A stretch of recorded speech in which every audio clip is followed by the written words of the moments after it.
A few years back, when I still used to play football, this Thursday training session ran late. And my mom, being my usual ride, was working late, so that option was off the table. Eventually practice came to an end, and by the time we wrapped up, the street lamps were the only things lighting up the empty streets. Packing up my things, I said my goodbyes to the guys, and I set out into the rainy night.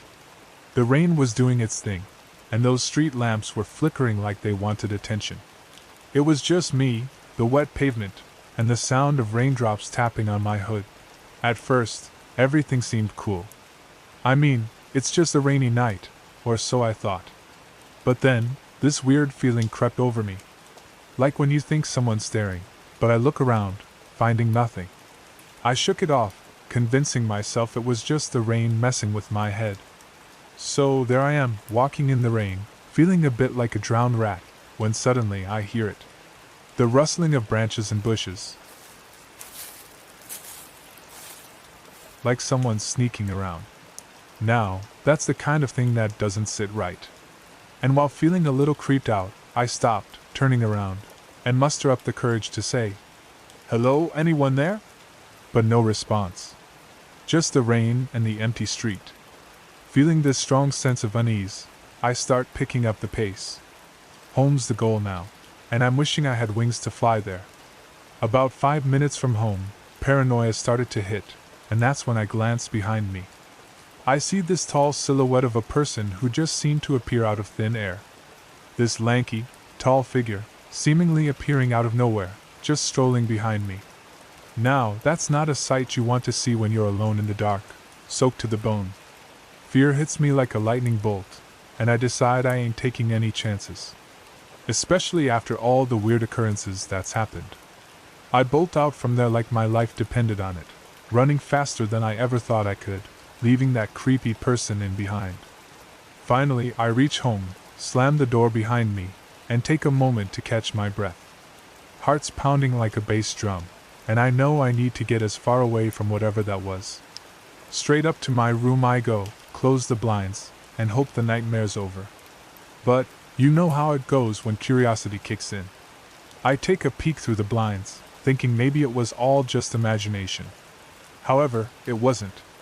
There he is, that lanky figure, walking past my house like he's searching for something. I'm frozen, praying he doesn't notice me spying. Dark as the night was, I never got a good look at his face. I just saw this silhouette, like a shadow following you. Freaked out doesn't cover it. From that night on, I never walked home from practice again. I always got a ride from my friend's dad, if my mom couldn't get me. To this day, rainy nights still give me this uneasy feeling, and I just can't help to imagine the possibility of someone following me in the dark.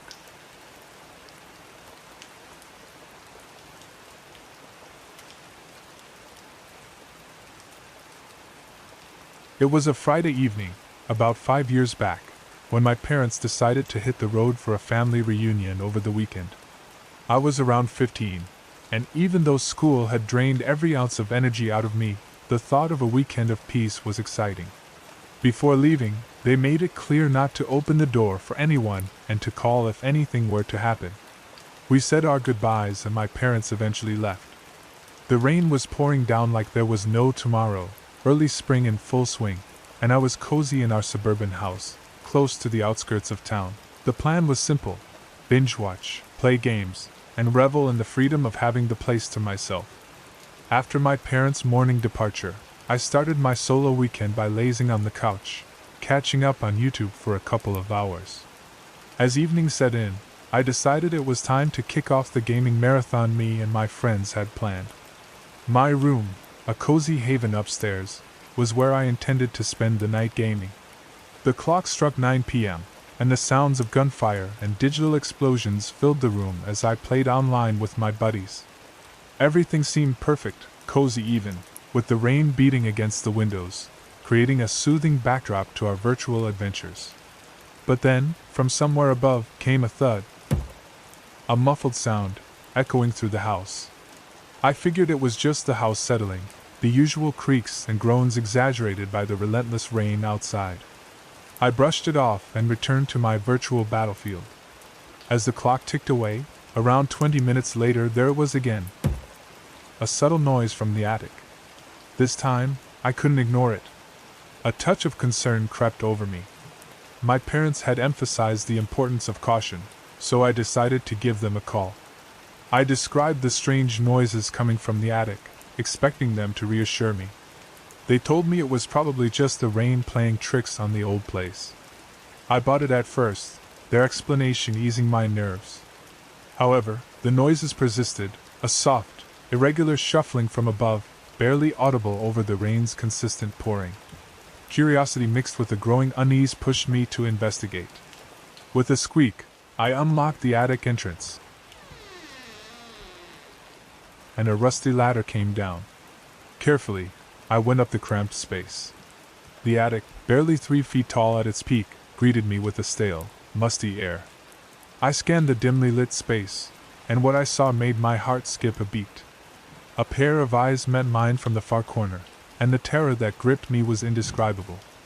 A man, an intruder, stared back at me. I stumbled backward, fear gripping me, and practically fell off the ladder. In a panic, I slammed the attic entrance shut, my hands trembling. I reached for my phone, fingers fumbling to dial my parents. It was around 10:30, and I hoped for a reassuring voice on the other end of the line. They told me to go to the bathroom, lock the door, and stay there.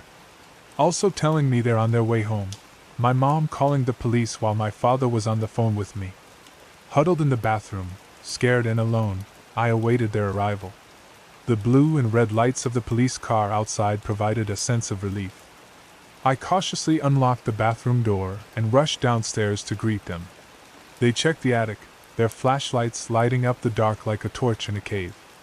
Strangely, they found nothing. The police concluded that the intruder had used a ladder left outside to access the attic, likely with the intention of remaining undetected for as long as possible. It sent shivers down my spine, the realization that someone had been lurking above me in the cramped attic space, watching and waiting.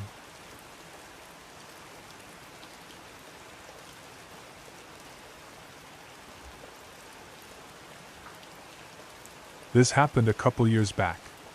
I was only 19, trying to make some extra money at the local grocery store. Closing shifts were a pain, but the thought of a few dollars more in my pocket was enough to get me through. This particular night, my shift lasted until 10 p.m. The rain was pouring like it had a personal problem against the city, but I shrugged it off. I packed my things and said my goodbyes to the colleagues, then stepped into the relentless downpour. Living just a 20-minute walk away, I figured I could handle a little rain. The dark streets echoed with the rhythmic sounds of raindrops on my jacket as I walked along, my shoes splashing through the puddles that had transformed the sidewalk into a mini lake. The grocery store's lights dimmed behind me as I walked into the night, and the buzz of the city slowly faded into the steady hum of rain. My only company were the flickering street lamps, casting a weak glow on the wet pavement. It was the kind of night you'd see in those crime movies, not in my sleepy little neighborhood. But then, the routine walk took a more creepy turn.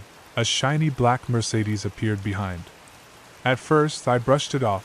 A car taking the same route as me doesn't seem too weird. Maybe we were just headed in the same direction. Yet, as I made my way through the winding streets, the car stuck to me like a shadow, its engine humming close behind. The unease crept in slowly. I sped up, and so did the car. I turned a few corners, thinking it might be my paranoia playing tricks. But there it was, persistently following, headlights bouncing off the wet pavement. That's when the "this isn't right" feeling hit me like a slap in my rain-soaked face. I knew leading this car to my doorstep wasn't smart. Who knows what sort of messed up intentions it had. Glancing over my shoulder, I caught a glimpse of the license plate under the feeble glow of a street lamp. Memorizing the details, I took a gamble. I turned a corner and sprinted into the nearest side street and jumped into someone's backyard like a drowned rat on a mission. So there I was, lying face down in the mud, raindrops hammering against my back like tiny fists. The car pulled into the street I'd just abandoned, headlights slashing through the darkness. My heart beating through my chest as I held my breath. The car prowled, tires whispering on the wet asphalt, its searchlight passing over the place I used to be. For 5 long minutes, I was soaked to the bone, the wet ground seeping into my clothes. The car lingered, but eventually it took off into the night and vanished. I dared to lift my head, peeking over the fence. The street was empty. The black Mercedes had disappeared into the rainy night. With trembling hands, I fished my waterlogged phone from my pocket and dialed the police. The dispatcher listened as I told them what happened, my words racing as fast as my heartbeat. The officer on the line told me to stay put, promising they'd send someone to help. Relief washed over me when the police arrived, flashlights slicing through the dark, like beacons of rescue. But the streets held no trace of the suspicious car. I recounted every detail, including the license plate that I memorized. Hoping it would be to some kind of help, the police later on informed me that it was a fake license plate. The car, the stalker in the rain, had covered its tracks with a fake license plate. It felt kind of surreal, something you'd never actually expect to happen. To this day, I wonder about that night. What did that car want? Why was it tailing me home from a late shift at a grocery store? If I had led it to my house, what twisted fate might have awaited me?